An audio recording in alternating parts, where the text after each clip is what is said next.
Welcome. This is the tutorial for Ruination Warlock. My name is Brian and I'm the designer of this game. So, first, in Ruination Warlock, you play as a deity on a planet in a classic fantasy setting, trying to save the planet from destruction by the Warlock who's spreading blight throughout the land. You will create the map as you travel, complete encounters, build your abilities, and collect harmony crystals to harmonize the land to rid it of blight and cast the warlock back to oblivion. Okay, I am using the tabletop simulator adaptation of Ruination Warlock. This is version 1.1 of Ruination Warlock. All right, this is how the game looks when you first pull it up on Tabletop Simulator. We're going to first go through the setup. The first part is the terrain cards here. Okay, I'm going to shuffle them up here, first of all. And the terrain cards, if you flip them over here, they're all double-sided. They have terrain on one side, various kinds of terrain here. And on the back side are blight. And there are four cards with this, what says permanent blight here, and on the back side those have cities. I'll explain a little bit more about that later, but basically they are all terrain cards with blight on the back. And the first part of the setup is to split this terrain deck into two. So I will split it into two. There we go. So we should have 18 cards, and we'll take half of it and set it aside for now. That will show up. That will appear in the second half of the game. And with the remaining 18 cards, I will make a terrain row. So, and flip them, each one of them over to make a terrain row here. All right, okay, so we have the terrain row displayed here. Next, we have the encounter cards. There are 48 encounter cards. There are 12 in each of 4 different types. Each of the 4 different types correspond to a certain type of terrain. There's green terrain, brown terrain, black terrain, and blue terrain. And if you look closely at each of these cards, you'll notice at the top it says low encounters. If we flip the deck over, you'll see that these are the high encounters. So we start the game with the low encounters, and each one of those should say low encounters. Next, we have the quest cards up here. These are similar to encounters, but these are the quests, and these will remain the same throughout the entire game. For each, again, there are 4 different types. There's the green, brown, black, and blue types of terrain, and during setup, you will choose one of 4 different quests randomly or intentionally, doesn't matter which, but you can choose them randomly. Set one, that will be that way for the rest of the game. I'm just going to randomly and flip that one too, and these will be our quest cards for the remainder of the game. Another part of the setup is to place one of these white cubes on each of the cards in this space marked 1. If you look at it closely here, you'll notice at the top or on the running down the left-hand side, there is a 1, 2, and a 3, and that means each quest has 3 different steps to it. We will always start at step 1, and step 1 must be completed before you go to step 2, and then finally step 3. And so at the beginning of the game, we will place a white cube in the 1 to indicate that we are on step 1 of each of these quests. There we go. Okay, so now the quests are all set up. All right, now our quests are all set up, our encounters are set up, our terrain row is set up.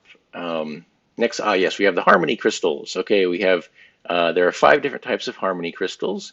There is one for each terrain type: green, brown, black, and blue. And then there are white harmony crystals, and those are almighty harmony crystals. Then there are 3 kinds of resources. As you can see here, there is purple, which are items. There is yellow, which is gold, and then there is red, which is allies.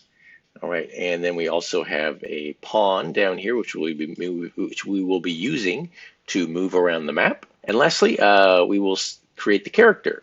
There are two types of character cards. First, there is the tribes, and you will choose one of the tribes. There are, I believe, 8 different tribes. So if we take one of the cards here, you can flip it over. There's 2 different kinds. So you will just choose one at random here. Take it out here. Take one of them, flip it over. We'll just stick with the shore dweller for now. And then we will choose one of the 6 kinds of professions. In the tabletop simulator version, there are 3 cards here, but I think in the physical version there are just 2. But if you look at the, so there's just craftsman, shaman on one side here. There's farmer and hunter, scholar and merchant. Okay, we'll just randomly choose one of those. Let's make him a hunter. Okay, we've got a shore dweller who's a hunter. So first, we will choose this end. So when we make our shore dweller hunter, first we have to place the tribe card over the profession card so that these traits over on the edge here can be seen.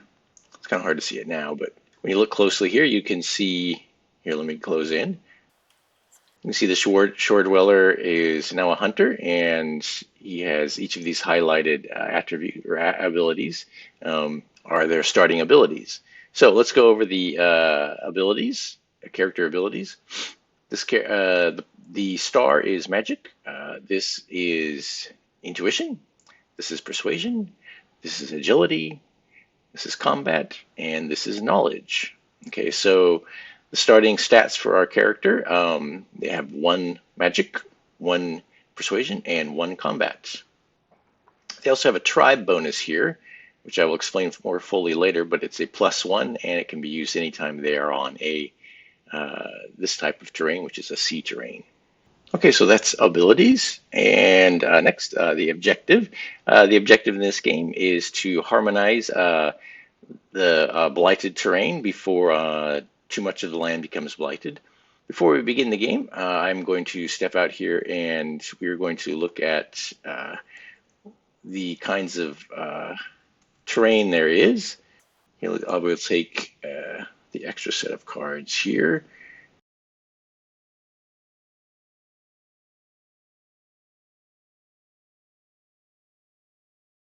Okay, I've now found one of each type. So we have the 4 different terrain types here. We have green terrain here. It's the green terrain, and there's forest and jungle. And then there's brown terrain, and that is plains and desert. And then there is black terrain, which are hills and mountains. And then there is blue terrain, which is sea and swamp. There's another kind of terrain, and that is cities.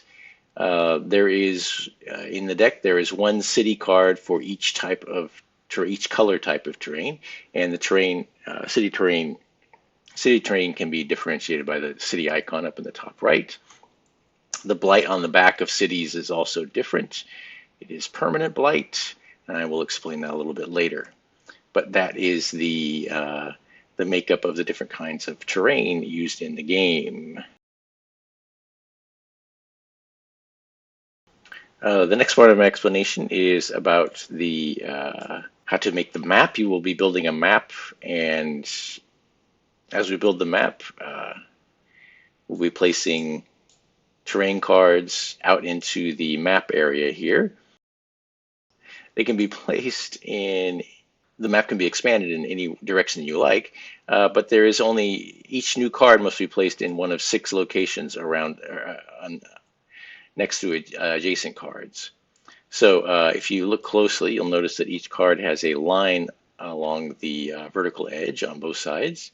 And so each space has basically 6 edges to it. There's a top and a bottom edge, and 2 on the right side and 2 on the left side. So each card can be placed adjacent to it, 1 here, and one here. So there's sort of an offset grid like this. And one can be placed, cards can be placed on the top edge or on the bottom edge, and then on this edge here or along that edge there. So each card can be adjacent to up to 6 other cards. And there's the same for blight sides as well. All right. And then as the game continues, cards can be placed further out, such as this and like this. Okay. However, you can never place a card adjacent to another card in this fashion, or a space, terrain space adjacent to another terrain space in this way. All right. That explains pretty much how the map will be laid out. Let's get back to explaining the rest of the game here. Okay, in the game, each turn has 3 phases to it. And the first phase is the move phase, the second phase is the action phase, and the third phase is the check phase.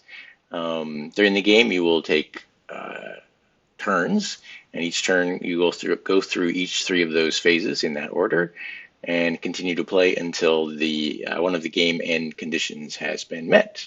I will explain game end conditions later. All right, first is the move phase, and in the move phase, you will move either to a existing card or existing space, or you will move to a new space, a new terrain card. Okay, at the beginning of the game card, we have no terrain on the board, so I will just grab a terrain card off one of the terrain cards from the terrain row. And you cannot take one from the top of the deck. You have to take one of the 3 that are out here already. So I'm just going to take the C card that we have here and place it randomly out on the map in the play area, and then place my pawn on it. All right. Now we move on to the second phase of the game, and that is the action phase. Okay, in the action phase, there are 3 different things you can do in the action phase. You must do one of them. One of them is to perform an encounter. Second is to perform a quest. And third is to harmonize. I will cover harmonizing later. But okay, so first, in the action phase, if you do an encounter or a quest, it must be an encounter or a quest that matches the type of terrain that is in. So since the first terrain we are in here is blue, it's a C, we must do either a blue encounter card or a blue quest card. Well, the quests are a little difficult right now, so we're just going to cover encounter cards for the time being.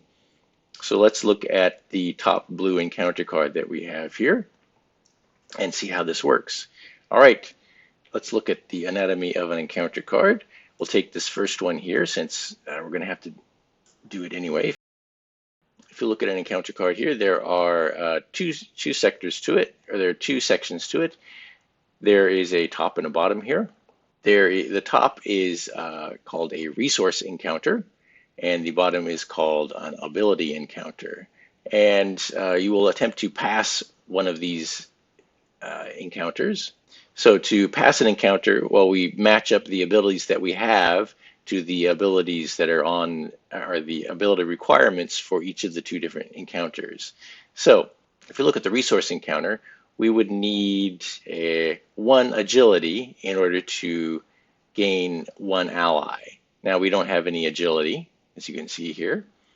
Or to pass this ability encounter, we would need 1 intuition and 1 persuasion. Right now we do have 1 persuasion, but we don't have 1 intuition. So to pass this ability check on the ability encounter, we would need 1 intuition.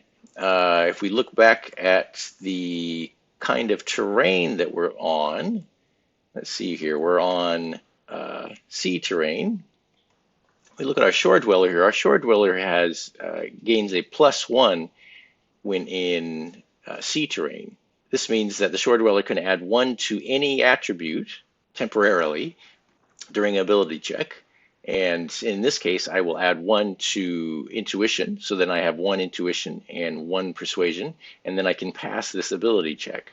Now then, when you pass an ability, or when I'm sorry, ability encounter. When you pass an ability encounter, what you do is you take it, you rotate it, so the icons will line up with the edge of the your current character abilities, lock it into place there, and we add the highlighted icons to our total abilities. Right now we have added 1 intuition, so now we have 1 magic, 1 intuition, 1 persuasion, and 1 combat. All right, that is an encounter in the action phase. Before I go on, if you are in the action phase and you cannot pass any of the encounters or quests and cannot do a harmonized action, basically you find that you are unable to do anything during the action phase, then instead of doing any of those things, you can discard the top card of the encounter deck for the type of terrain that you are in. So basically you're just we're going to remove 1 encounter card from the game. Next, we will go to that. I mean, that was the action phase. Next, we go to the check phase. And in the check phase, there are 4 steps to the check phase. First is the blight check. I will cover that later. Next is the card row check. So we look at the card row and see how many cards there are in it. We always need to refill it to 3 cards. So we take 1 out here, flip it over, place it. So now we have 3 cards in our card row. The next check is the city blight check, where we have no cities, and I will explain that later.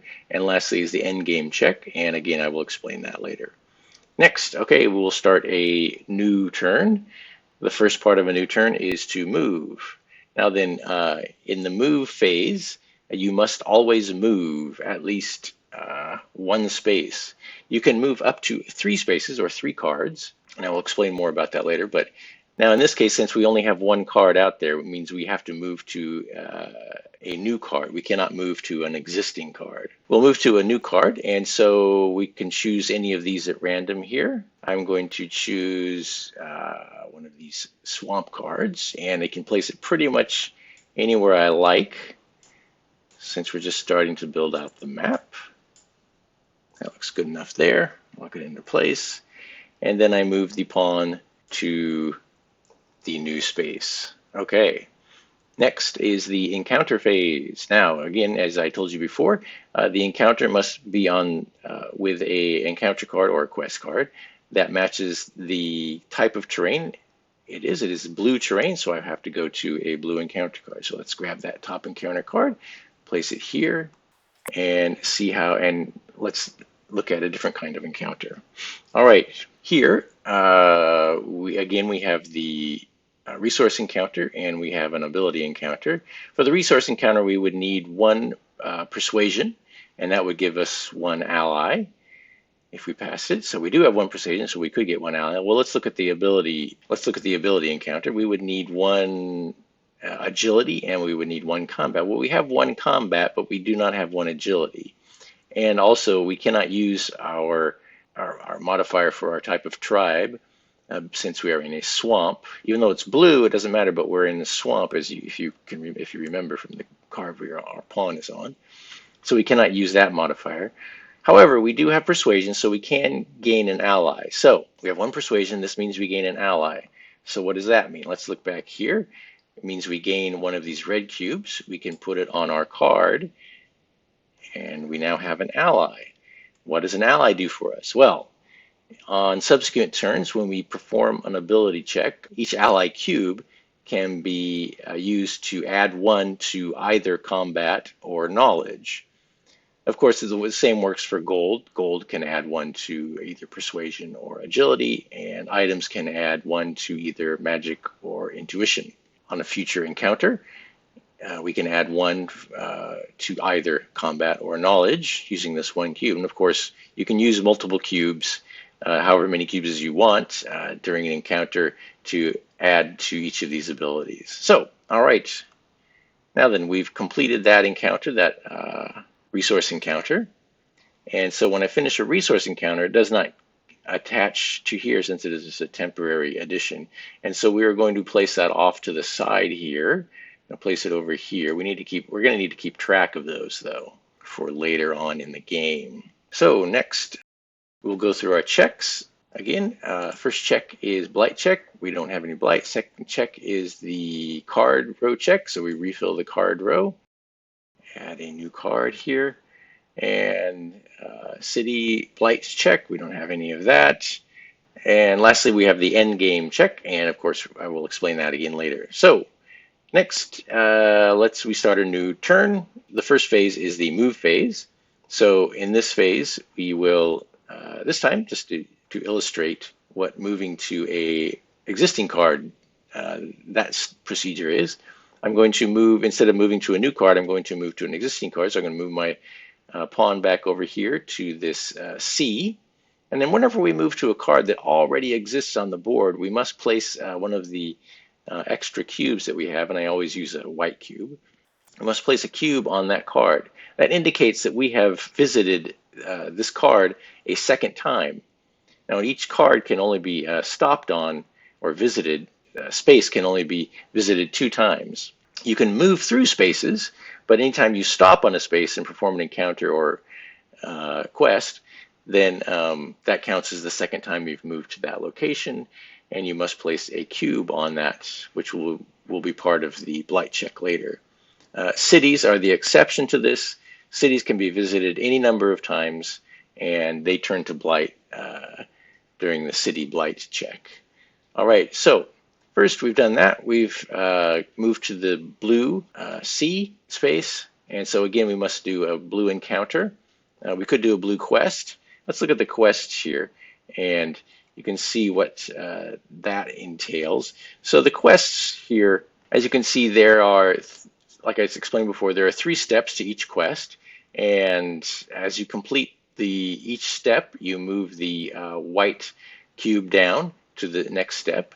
So right now we're on the blue space, so we could do a blue quest. However, if you look at the top of the blue quest, that is a ability check. Now you would need, in order to pass this ability check, you would need 4 magic, 2 intuition, 2 persuasion, 3 agility, 3 combat, and 2 knowledge, which we do not have right now. And of course, just like with any other ability check, we could use our tribe bonus and any resources we had to help us pass that check. However, we cannot do that yet. We need to work on that a little bit. But with each step of a quest, you can see on the left side there, under the number, you can see a terrain icon, and each step must be performed in that certain type of terrain. So the first step here would have to be performed in a sea terrain. The second step as well. The third step would need to be performed in a swamp. Okay. And the rewards for successfully passing the quest, step of the quest, is next to the arrow icon. And in the first step, you would gain a blue harmonizing crystal, as well as 1 gold. And the second step, if you pass the second step, you would gain 2 blue harmony crystals and 1 green. And the third step, you would gain 2 blue harmony crystals and 1 white almighty harmony crystal. And in that case, you would just basically take this white cube and remove it and add it to your pool of harmony cubes. That would indicate that this quest has been completed.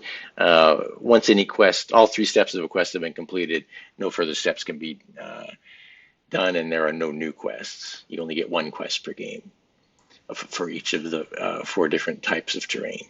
All right, so that is what questing would be. However, since we are not strong enough to conduct a quest, we will conduct a regular encounter. So let's grab the encounter that matches the color that we are on right now and zoom in on it. Let's see here, we could complete the resource encounter if we have 1 combat, which we do, and that would give us 1 item. Or let's look at what we would need to complete the ability encounter. So for the ability encounter, we would need 1 magic and 1 knowledge. Let's see here, we have 1 magic and we do not have 1 knowledge. However, well, We are on a C space, so we could use the C bonus, but in this case, just for the purpose of illustration, I'm going to use our ally here to help us pass this quest.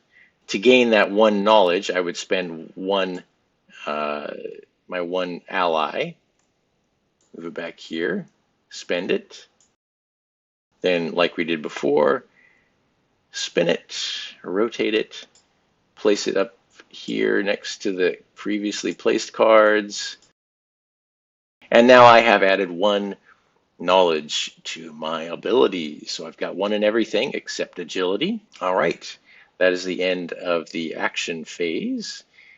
We go to the check phase. So the first part of the check phase is the blight check. So the blight check goes like this. So if there is a cube on the space that you are currently on, your pawn is currently on, that indicates that it has been visited a second time, and this space must now be turned to blight. Remember, this does not apply to cities though, so I would remove the cube, flip over the card, okay, flip it over, and now it has turned into a blight space. It has been blighted. And then we would go through the different checks, the other different checks, such as the card row check. And in the card row, we still have a full row of 3 cards, so we do not need to add any cards. Let me explain one thing about the card row check. So for the card row check, let's just imagine that we had a space here. I'll just remove this out of the way. Another thing about the row check is that at some point in the game, the first half of the deck of encounter cards will run out. And so let's just imagine that those have run out for now. And when those run out, what you'll have to do is you'll have to take the the other half of the encounter cards that was left that you set aside at the beginning of the game, put them over here when you need to refill the empty spot here. And when you do that, when you bring in the second half of the encounter cards, you will also at that time flip over all of the decks of encounter cards so that they are now all on the high encounters side. So from then on, you will be encountering high encounters, which are more difficult, as you can see here, looking at the ability checks on the back here. All right, so that's the other thing. That's another thing to look out for when doing the row check. There's another thing you have to look out for during the card row check. Let's imagine we have to refill the card row. So I take this card here, I place it, and I notice that we have just revealed this permanent blight card. Now then, before I flip that card over, I'm going to look at this permanent blight card. What does this say here? It's kind of hard to read here, but it says, as soon as this card is revealed on the top of the terrain card stack, add the card that was just drawn anywhere onto the map with its blight side up. Then refill the terrain row with this card as normal. So when you reveal a city card, or a permanent blight card, I should say, the card that you just drew, it becomes blight immediately and must be placed onto the board or onto the map somewhere. You can place it anywhere. You can place it next to blight. You can place it down here, place it up there. It doesn't really matter where you place it, but it just has to be adjacent to a currently existing card. Okay, so we'll do that, lock it into place, and then we refill it as normal. And you will see that this is a city card. Okay, so now we have a city card out there. Now then, if you look at the city card closely, you'll see that the city card has an icon underneath the city icon, and that icon indicates that you cannot perform ability encounters when you're visiting a city. The only kind of encounter you can perform when visiting a city is a resource encounter. Now then, if we place this city, as part of the check step, one of the phases is the city blight check. Now, the city blight check, during the city blight check, we count the number of encounter cards that were used as resource encounters. If there are 6 encounter cards that have been used for resource encounters, then we would have to flip one of the cities that is out on the board to its blighted side.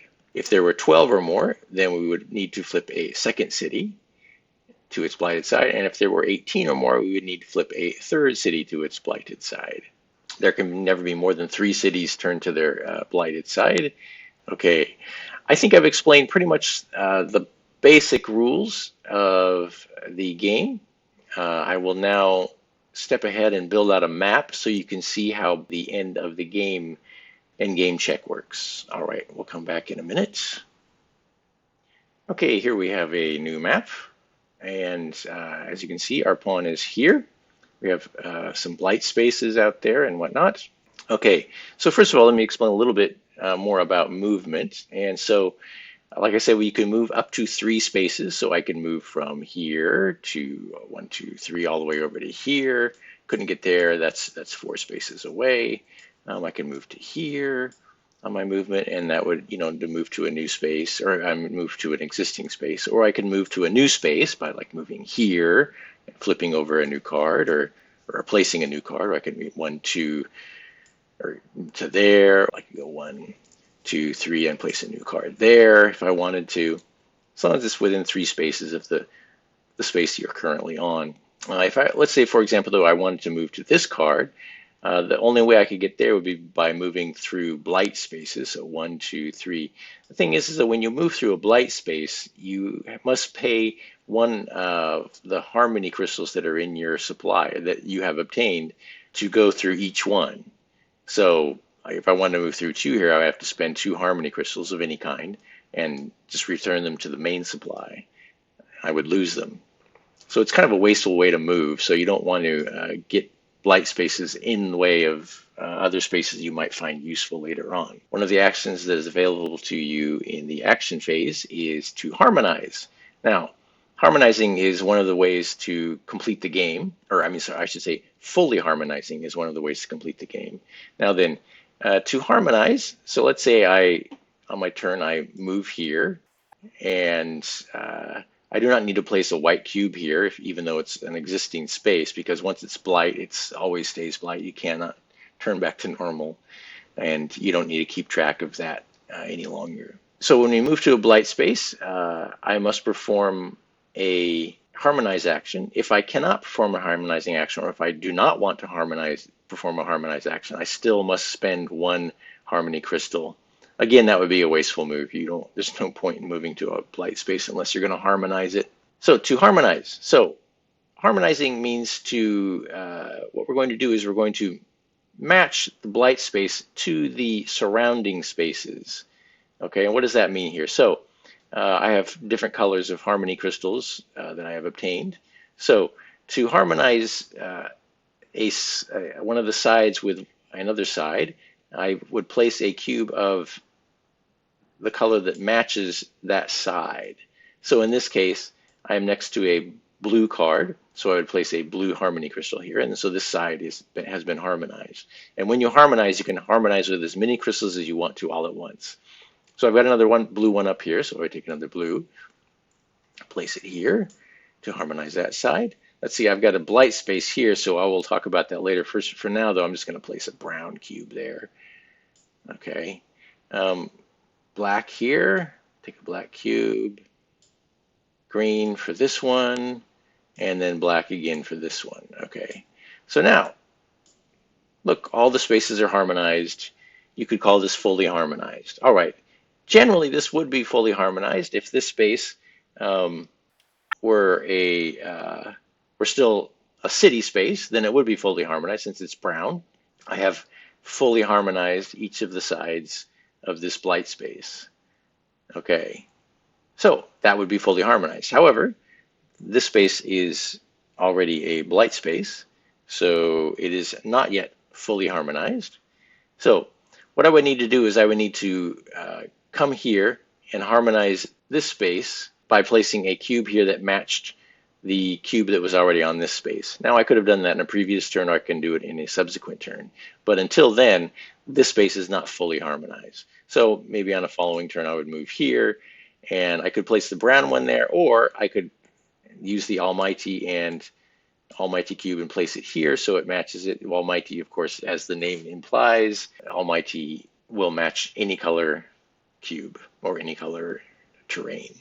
That would be fully harmonized. in that case. However, permanent blight, I can never fully harmonize permanent blight. Also, you cannot harmonize a side that does not have a cards or does not have a space next to it. So if I wanted to harmonize this space, I would not be able to fully harmonize it. I could not even harmonize this space here because I do not know what is adjacent to it. I could place black, brown, black, anything, and blue here to work on it, but I could never harmonize this space here because there is no card here. So this space could, or this blight space can never be fully harmonized. When it comes to the end game check, as you continue throughout the game, if during the end game check you have 13 unharmonized or unfully harmonized blight cards, then you lose the game and Ruination Warlock wins. However, if you have up to 6 blight cards in your map and you have 1 fully harmonized blight card, then you win the game. Or if you have between 7 and 12 blight cards and you have 2 fully harmonized blight cards, then you also win the game. So that is how the game can be ended. I think that's everything now. Thank you for watching, and I hope you enjoy playing Ruination Warlock. Thanks for watching. Bye.